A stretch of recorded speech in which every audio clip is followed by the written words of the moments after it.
योग के कई अंग और कई प्रकार हैं, जिनके जरिए ध्यान, समाधि और मोक्ष तक पहुंचना होता है।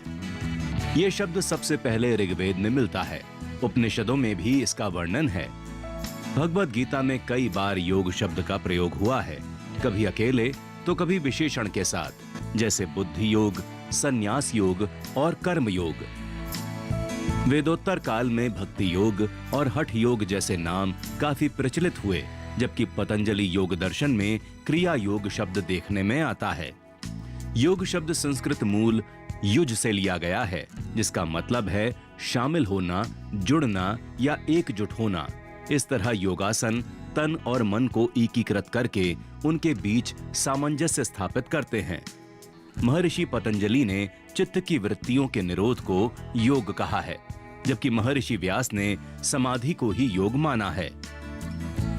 बौद्ध पंथ के साथ योग चीन, जापान, तिब्बत, दक्षिण पूर्व एशिया और श्रीलंका में भी फैल गया। आज तो ये सारे संसार को स्वास्थ्य लाभ प्रदान कर रहा है।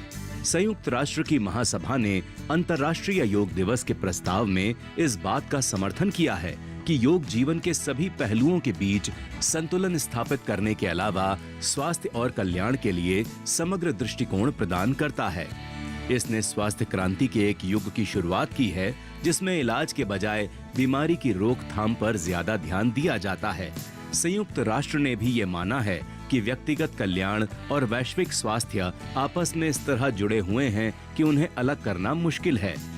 योग शरीर को मजबूत और दिमाग को शांत बनाता है। साथ ही ये रोजमर्रा की जिंदगी में जागरूकता और जिम्मेदारी का एहसास भी जगाता है। भारत सरकार का आयुष मंत्रालय स्वास्थ्य और आरोग्य प्रणालियों में योग को मुख्य धारा में लाने की कोशिश कर रहा है।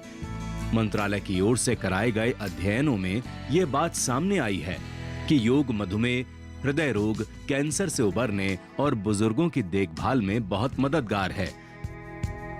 अंतर्राष्ट्रीय योग दिवस को 10 साल पूरे हो गए हैं। इस बार की थीम है एक पृथ्वी, एक स्वास्थ्य के लिए योग।